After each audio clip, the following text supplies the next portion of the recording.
नमस्कार दोस्तों, फिर से हाजिर हूँ आपके लिए आरएएस को लेकर के बहुत ही महत्वपूर्ण टिप्स लेकर के। पहले मैंने बताया आपको कि आपको अपना लक्ष्य कैसे सेट करना है, आपको आरएएस की तैयारी कैसे करनी है। जस्ट 12वीं पास करने के बाद में यदि आप आरएएस का लक्ष्य चूज़ करते हैं तो कैसे तैयारी करनी है, बड़ा लक्ष्य कैसे करना है, बड़ा कैसे सोचना है, पढ़ाई के लिए आरएएस की तैयारी, रिटर्न के लिए कैसे तैयारी करनी है, सारी बातें अगले वीडियो में मैंने बता चुका हूँ। मैं आगे आपको सारे वीडियो मिल जाएंगे। आज मैं बात करूंगा आरएएस के इंटरव्यू के लिए, आरएएस के साक्षात्कार को लेकर के बहुत ही महत्वपूर्ण टिप्स। क्या आप ऐसा करें कि फर्स्ट ही चांस में आपका अच्छे नंबरों से सिलेक्शन हो जाए इंटरव्यू में। आइए आगे बढ़ते हैं। राजस्थान एडमिनिस्ट्रेटिव सर्विसेज, जो राजस्थान आरएएस है, राजस्थान के प्रशासनिक सेवाओं की तैयारी करने वाले जितने भी अभ्यर्थी हैं उनके लिए जो मैं टिप्स देने जा रहा हूँ वो बहुत महत्वपूर्ण होगी। आप वीडियो को बीच में ना छोड़ें। यदि आप शुरू की 2-4 लाइनें पढ़ करके यदि वीडियो को छोड़ देंगे तो आपको जो सिलसिलेवार पहली से लेकर लास्ट तक जो टिप्स मिलनी चाहिए वो नहीं मिल पाएगी और इसका पूरा फ़ायदा आपको नहीं मिलेगा। इसलिए मेरी आपसे रिक्वेस्ट है कि यदि आप इसका पूरा फ़ायदा उठाना चाहते हैं तो वीडियो को लास्ट तक ज़रूर देखें। बहुत शॉर्ट और बहुत सरल भाषा में कुछ गोल्डन टिप्स देने जा रहा हूँ और मुझे इस बात पर पूरा भरोसा है कि इससे बाहर शायद कुछ नहीं पूछा जाएगा। यदि आपने इन समस्त बिंदुओं पर ध्यान दे दिया, इन पे विश्वास कर लिया और इसके लिए हिसाब से आपने मेहनत कर ली तो ये सारे बिंदु आपके लिए मील का पत्थर साबित हो सकते हैं। मुख्य परीक्षा के बाद में जो अगला स्टेप होता है वो होता है इंटरव्यू। प्री और मेन परीक्षाएं होती है, मुख्य परीक्षा के बाद में अगला पड़ाव होता है इंटरव्यू। इंटरव्यू को बहुत ही महत्वपूर्ण माना जाता है क्योंकि इंटरव्यू बोर्ड के अंदर साइकोलॉजिस्ट, साइंटिस्ट और बड़े बड़े अधिकारी, बुद्धिमान लोग होते हैं, शिक्षाविद होते हैं, जो आपके अंदर से वह निकालने की कोशिश करते हैं जो आप जिस पद पर जा रहे हैं उसके लिए उसके लायक है या नहीं। आपके अंदर जो भरा हुआ है, आपके अंदर जो है वो जिस पोस्ट के लिए आप जा रहे हैं उसके लायक है या नहीं। आप जो हैं वो जिस पोस्ट के लिए जा रहे हैं उसके लायक हैं या नहीं। आइए, नंबर 1, शुरुआत, स्टार्टिंग। जिस दिन आपके दिल में आरएएस बनने का विचार आता है आप तैयारी करना शुरू करें। आप यह ना सोचें कि पहले मैं प्री निकाल दूं, फिर मेन निकाल दूं, उसके बाद मैं इंटरव्यू की तैयारी करना शुरू करूँ। नहीं, पहले दिन से ही आप अपने आप को इंटरव्यू के लिए तैयार करना शुरू कर दीजिए। पॉइंट नंबर 2, अपना बायोडाटा। इंटरव्यू का 80% जो हिस्सा होता है वह आपके बारे में होता है, वह आपके बायोडाटा के आधार पर होता है।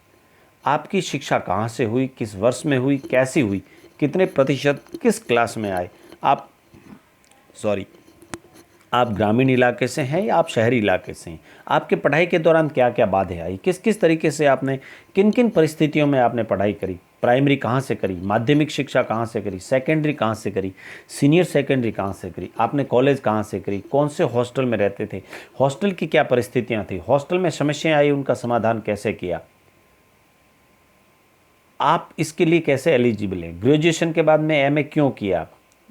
आरएएस बनने के लिए तो सिर्फ बीए का ही जरूरत पड़ता है, आपने एमए क्यों किया। आप जो बायोडाटा के अंदर लिखते हैं, आपको एक PIQ, पर्सनल इंफॉर्मेशन क्वेश्चनेयर करके फॉर्म दिया जाता है। उसके अंदर आप जितनी भी इंफॉर्मेशन लिखेंगे, जो इंफॉर्मेशन आप उसमें लिखेंगे उन्हीं के आधार पर आपको 80% सवाल उसी से पूछे जाएंगे। इसलिए जो भी भरें, जैसा भी भरें, सोच विचार करके भरें, जो एक्चुअल में हकीकत में है वही भरें। वहाँ आप उस फॉर्म में ब्लफ करने की 0.1% भी प्लीज़ कोशिश ना करें, वरना वहाँ निकल कर सामने आ ही जाएगा। पॉइंट नंबर 3, खुद जाने कि आप कौन हैं। आपको पता होना चाहिए कि आप कौन हैं, आप कहाँ खड़े हैं, आपने कहाँ अपने आप को कहाँ मानते हैं, आपका परिवेश कैसा है, जिस माहौल से आप आए हैं वहाँ कौन से रीति रिवाज हैं, कौन से रीति रिवाज में फॉलो होते हैं, उनकी भावनाएं कैसी हैं, इच्छाएं कैसी हैं, शौक़ क्या हैं, फैशन क्या है।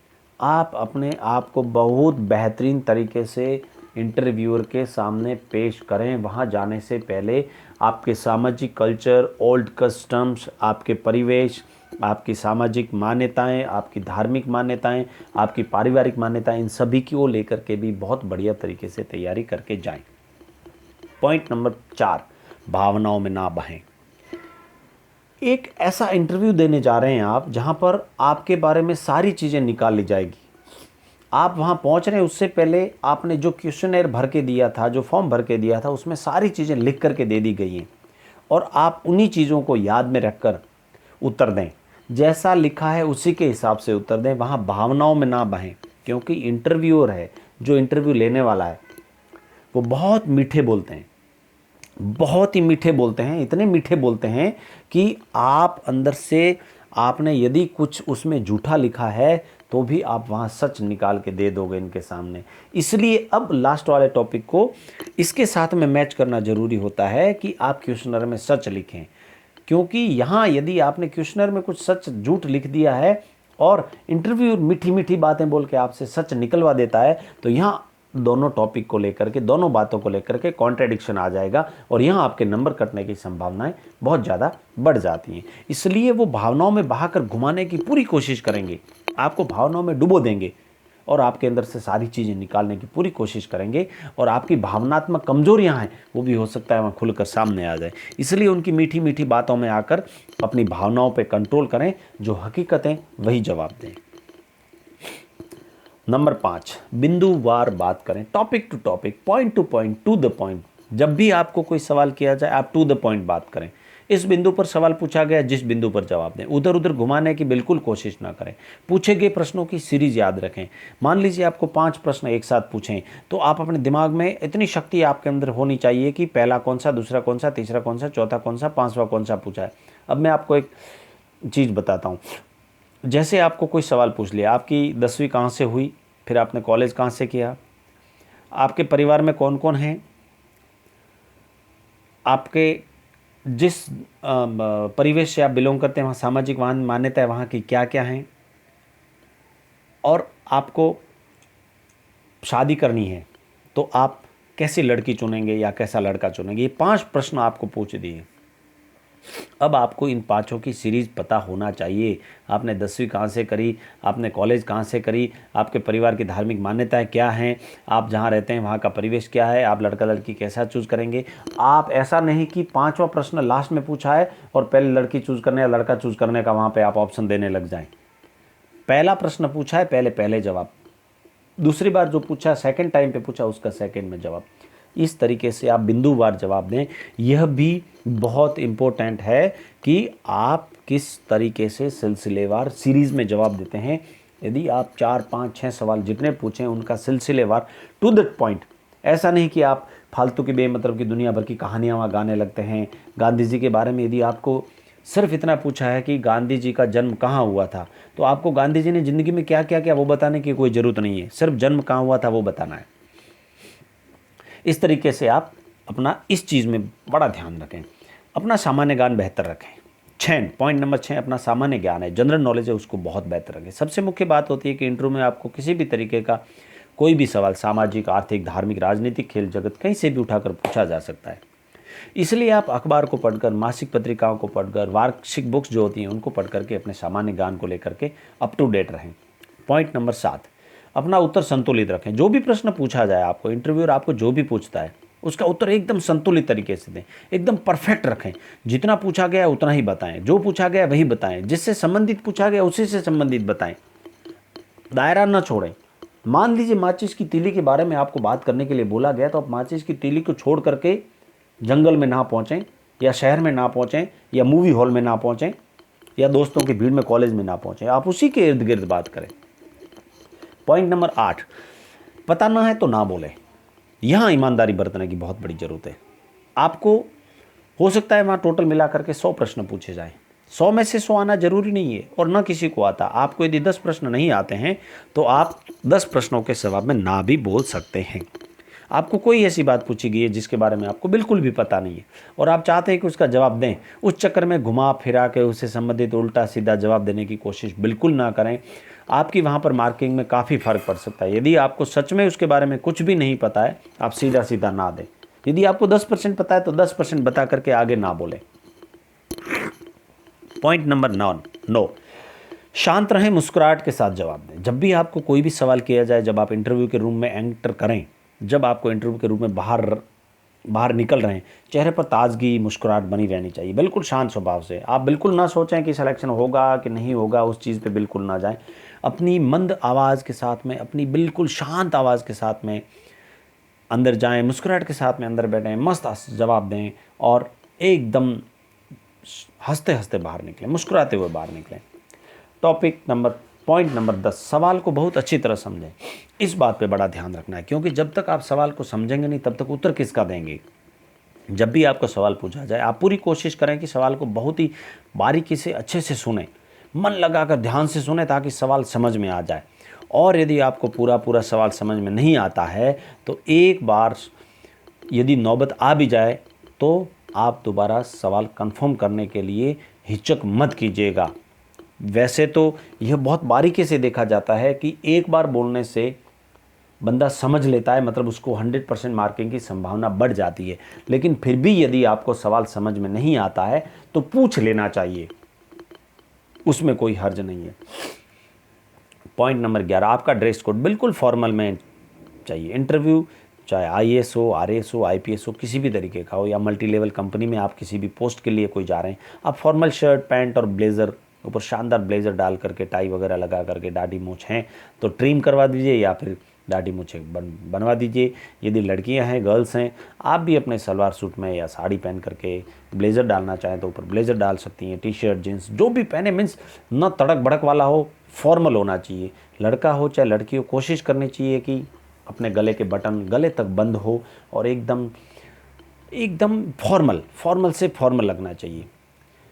हाथ में भी ऐसा नहीं कि तमक धमक वाले दुनिया भर की हाथ में मोरी बांध रखी हैं, गर्ल्स हैं तो हाथ में 3-3 4-4 रिंग्स पहन रखी हैं, हाथ में 2-2 घड़ियां बांध रखी है, हाथ में स्टाइलिश वाले कड़े बांध रखे हैं। नहीं, बिल्कुल हाथ में यदि लड़कियां हैं तो 2-2 चूड़ियां लगा करके, एक आध रिंग पहन करके, हाथ में फॉर्मल घड़ी पहन करके, आप बिल्कुल फॉर्मल से फॉर्मल होना चाहिए। I mean to say that.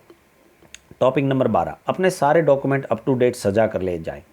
जो भी इंटरव्यू लेता है, अभ्यर्थी इंटरव्यू देने जाता है, तब मैक्सिमम सवाल उसके डॉक्यूमेंट से पूछे जाते हैं, और तब यह देखा जाता है कि अभ्यर्थी अपने डॉक्यूमेंट को लेकर कितना सीरियस है। इसलिए एक बढ़िया सी बेहतरीन फाइल बनाकर डॉक्यूमेंट वहाँ पर उसमें सजा कर लेके जाएं, अपने साथ रखें। जैसे भी पूरी से पूरी आपकी शुरू से पढ़ाई से लेकर के अभी तक के जितने भी डॉक्यूमेंट्स हैं, सजा करके लेमिनेशन के साथ में एक फाइल में लेके जाएं। नंबर 13, प्रैक्टिस एंड प्रैक्टिस, अभ्यास करें। यह एक ऐसी चीज़ है जो अभ्यास से आती है। आप ऐसा ना सोचें कि सिर्फ किताबें पढ़ते रहें और किताबी ज्ञान से आप इंटरव्यू देने पहुंच जाएं। आप घर में मॉक इंटरव्यू लें, घर में शीशा के सामने खड़े होकर आपस में दोस्तों की टीम बनाकर, परिवार के सदस्यों के साथ में अपनी कमजोरियों को उजागर करें और उसके भयंकर और भरपूर मेहनत करें। इससे आपको एक बेहतरीन सहायता मिल सकती है। पॉइंट नंबर 14, सकारात्मक शारीरिक भाषा। आपके शरीर की भाषा एकदम सकारात्मक होनी चाहिए। आपकी बॉडी लैंग्वेज से पता चलना चाहिए कि you are fit for the interview and you are ready for the interview. ऐसा नहीं है कि हाथ लटकते हुए, सर झुका करके हैं हंसते हुए वहाँ इंटरव्यू में पहुँच जाना। नहीं, फॉर्मल लंबे कदम भी नहीं भरने, लंबी सांसें भी नहीं लेनी है। एकदम फॉर्मल ड्रेस के साथ में, हल्की सी मुस्कान के साथ में, फिट छोटे बाल काट करके, एकदम ब्लेज़र डाला हुआ, टाई वाई लगाए और हाथ में एक फ़ाइल लेकर के धीरे से दरवाज़ा खोल के अंदर जाएं और खड़े होकर के थोड़ा सा सर झुका करके गुड मॉर्निंग सर बोलें। आपकी बॉडी लैंग्वेज ये कहनी चाहिए कि आप बिल्कुल तैयार हैं, और ऐसा नहीं कि सामने चेयर पड़ी हुई है, धड़ाम से जाकर चेयर पे बैठ जाएं। You just go behind the chair and wait for the permission of interviewer कि वो आपको बोले कि काइंडली सिट डाउन। जैसे ही बैठने के लिए जाएं, हैव द गट्स टू से द थैंक यू सर करके आप चेयर पे बैठें। अपनी तहसील, अपना जिला, अपना गांव। पॉइंट नंबर 15, बहुत ध्यान की बात है। आप जहां भी हैं, जिस गांव में रहते हैं, उस गांव की पूरी पशुपालन, उस गांव की सुविधाएं, उस गांव की समस्याएं, पूरी की पूरी पॉपुलेशन कितनी है, कितने गांव हैं, कितनी ग्राम पंचायतें हैं, सरपंच है वगैरह हैं, बिजनेस की क्या स्थिति है, व्यावसायिक तरीके से क्या क्या अपॉर्चुनिटीज़ हैं, कौन से हेरिटेज प्लेसेस हैं, पौराणिक कोई स्थान है, इन चीज़ों को लेकर पूरी जानकारी लेकर जाएं। पॉइंट नंबर 16, नियमित अखबार पढ़ें। अखबार एक ऐसी चीज़ है जहां से आपको प्रतिदिन की समसामयिक घटनाओं की जानकारी मिलती है। आप प्रतिदिन न्यूज़पेपर पढ़ते रहें, इंटरव्यू देने जा रहे हैं तो आपको इससे बहुत ही बढ़िया हेल्प मिलेगी। मेरे पुराने वीडियो में रिटर्न की तैयारी कैसे की जाए, उसके ऊपर मैंने न्यूज़पेपर को कैसे पढ़ना है इसकी पूरी जानकारी दे रखी है, क्योंकि इंटरव्यू में भी न्यूज़पेपर से बहुत हेल्प मिलती है। बहुत इंपॉर्टेंट टॉपिक है लास्ट वाला, पॉइंट नंबर 17। आपके अंदर एक सकारात्मकता के साथ में आत्मविश्वास, आपके अंदर एक सकारात्मकता के साथ में आत्मविश्वास होना चाहिए। इसके लिए आप आत्मविश्वास करने वाले लोगों के साथ में रहें, उनके साथ उठे बैठें, उनके साथ तैयारी करें। सिलेक्शन होना या न होना ये एक अलग बात हो गई, लेकिन आपका आत्मविश्वास कितना है वो बहुत महत्व करता है, बहुत महत्वपूर्ण होता है और बहुत ही ज़्यादा मैटर करता है। क्योंकि अब कुछ लोग ज्ञान बांटते हैं, मैंने ऐसा भी सुना है कि ठंडा पानी पिएं, गर्म पानी पिएं, हंसते रहें, इससे आपको आत्मविश्वास बढ़ता है। मैं इस चीज़ को इस तरीके से आपको बताना चाहूँगा कि आत्मविश्वास बढ़ाने का सबसे बड़ा जो जरिया है वो है आपका ज्ञान, आपकी मेहनत, आपकी प्रेरणा, आपकी बॉडी लैंग्वेज, आपकी मुस्कुराहट। और इन सब में भी इम्पोर्टेंट जो चीज़ है आत्मविश्वास बढ़ाने वाली वो है आपका ज्ञान। यदि आपके अंदर ज्ञान है, आपने अच्छी तैयारी करी है, आपने अच्छी मेहनत करी है, तो ऑटोमेटिक आपका आत्मविश्वास बढ़ जाएगा। ठंडा पानी पीने से एक हद तक शरीर के अंदर कंपन या घबराहट, पहली बार कोई इंटरव्यू के लिए जाता है, बेशक इंसान है, थोड़ी सी बेचैनी सी हो सकती है, तो उस बेचैनी को कंट्रोल करने के लिए एक गिलास पानी पीने की सलाह दी जाती है इंटरव्यू में जाने से पहले, पर उससे कोई आत्मविश्वास नहीं बढ़ता। आत्मविश्वास बढ़ेगा आपकी तैयारी से। आपको मान लीजिए पूछा गया है कि पानीपत की लड़ाई के बारे में मुझे 40 सेकंड में बताइए। यदि आपको पानीपत की लड़ाई कब हुई, किस सन में हुई, किस जगह हुई, किस तारीख को हुई, किस किस के बीच में हुई, किस साइड में कौन सा राजा था और किस साइड में कितनी सेनाएं थी और क्या उसका रिजल्ट निकला, यदि ये 10 बातें आपको बहुत अच्छे तरीके से पता है तो आपके चेहरे पे एक ताजगी और आत्मविश्वास की झलक ऑटोमेटिक दिखाई दे जाएगी। धन्यवाद मित्रों, ये सारी अति महत्वपूर्ण टिप्स हैं। इसके अलावा भी आपको कई सारी छोटी मोटी चीज़ों का ध्यान रखना होगा। जब आप इंटरव्यू देने जाते हैं तब आपको कई सारी चीज़ों का वहाँ ध्यान देना होता है। जैसे किसी भी सवाल को आप मजाक में ना लें, यदि ऐसा अवसर बनता है तो ज़रा मुस्कुराएं, ठहाके लगाकर, तालियां बजाकर हंसने की कोशिश ना करें, जस्ट हल्की सी मुस्कान दें। आप जो भी बता रहे हैं इंटरव्यूअर को, तो इंटरव्यूअर को घुमाने की कोशिश ना करें, सीधी सीधी भाषा में, सरल सरल भाषा में बताएं, क्योंकि इंटरव्यूअर जो है वो घूमेगा नहीं आपसे। सच बोलकर किया गया मना आपके लिए प्लस पॉइंट हो सकता है, लेकिन झूठ बोलकर की गई घुमाने की कोशिश आपके लिए 100% माइनस पॉइंट हो सकती है। धन्यवाद मित्रों, मुझे विश्वास है कि जितना मैंने शॉर्ट में आपको बताया है उतना आप खुद इसे विस्तार से पढ़कर इस पर काम करने की कोशिश करेंगे और एक बेस्ट कैंडिडेट बनने की लिस्ट में आप आएंगे। मेरी शुभकामनाएं आपके साथ में, आपके उज्जवल भविष्य की शुभकामना करता हूं। धन्यवाद। मेरी भावनाएं किसी को भी ठेस पहुंचाना नहीं है। हो सकता है कि आपको मैं 100% इंटरव्यू टिप्स नहीं दे पाया हूं, लेकिन मेरी ओर से मैंने कोशिश करी है कि आपको 50% तक कुछ दे पाया हूं। यदि कुछ कमियां रह गई हैं तो आप खुद भी इस पर तैयारी करें और मुझे कमेंट बॉक्स में ज़रूर लिखें। मैं आपके कमेंट्स का इंतज़ार करूंगा कि आप मुझे कमेंट्स में कितने सवाल पूछते हैं, इंटरव्यू को लेकर मैं कितना बेहतर आपके लिए वीडियो बना सकता हूं। मुझे कमेंट बॉक्स में आपके सवालों का और आपके कमेंट्स का इंतज़ार रहेगा। बहुत बहुत धन्यवाद।